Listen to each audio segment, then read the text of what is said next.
जय हिंद दोस्तों, एक बार फिर से स्वागत है आप सभी का मेरे YouTube channel online knowledge tricky world में।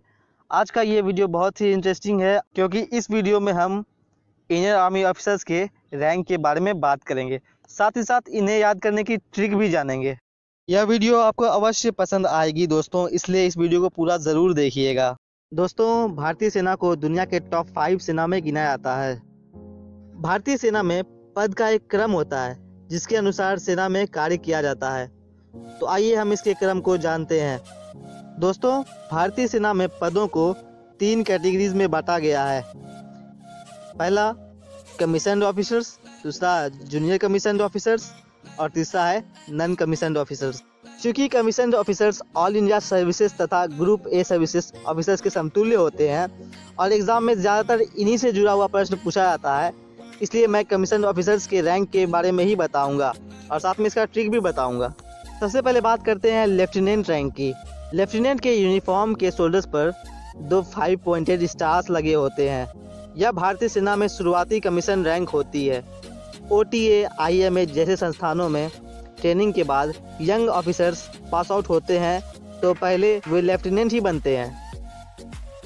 यह भारतीय थल सेना में 9th हाईएस्ट कमीशन रैंक होता है। अब बात करते हैं कैप्टन रैंक की।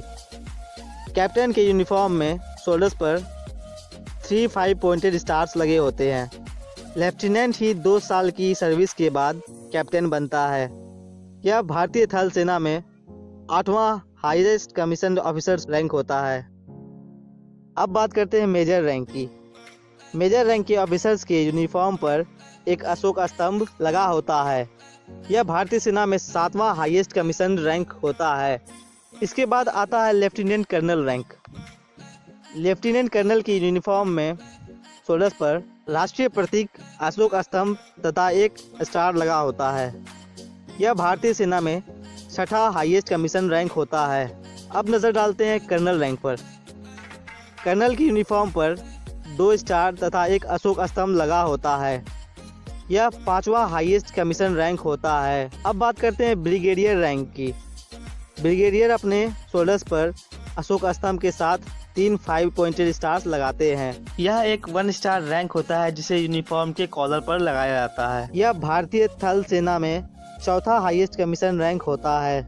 इसके बाद बात करते हैं मेजर जनरल रैंक की।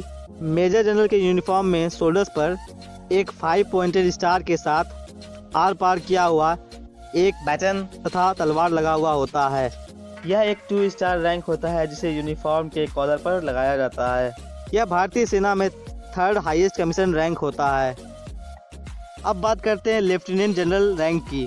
लेफ्टिनेंट जनरल के शोल्डर्स पर अशोक स्तंभ के साथ क्रॉस किया हुआ बैटन तथा स्वॉर्ड लगा होता है। यह एक 3 स्टार रैंक होता है जिसे यूनिफॉर्म के कॉलर पर लगाया जाता है। यह भारतीय सेना में 2nd हाईएस्ट कमीशन रैंक होता है।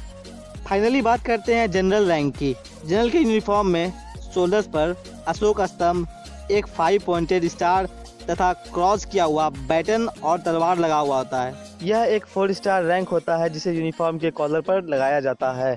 इस पद पर रहने वाले अधिकारी का कार्यकाल 3 साल या फिर 62 वर्ष तक होता है।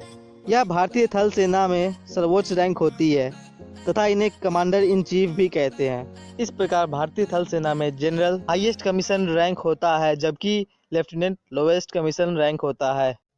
इन सभी रैंक के अलावा एक और रैंक भी होती है जो कि नियमित न होकर औपचारिक पद होता है जिसे फील्ड मार्शल कहते हैं। वैसे यह पद भी भारतीय सेना में सबसे ऊंचा होता है। अभी तक यह रैंक सिर्फ 2 अधिकारियों को मिला है। प्रथम अधिकारी हैं सैम मानेकशॉ तथा द्वितीय अधिकारी हैं KM करियप्पा।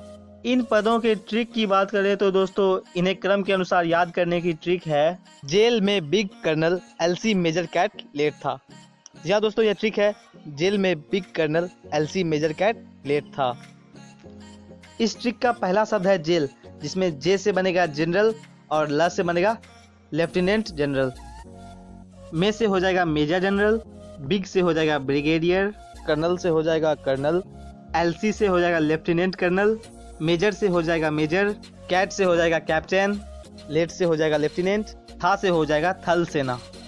हमने इस ट्रिक में थल शब्द का इसलिए प्रयोग किया है ताकि हम याद रख सकें कि यह ट्रिक थल सेना के विभिन्न पदों को याद करने के लिए बनाई गई है।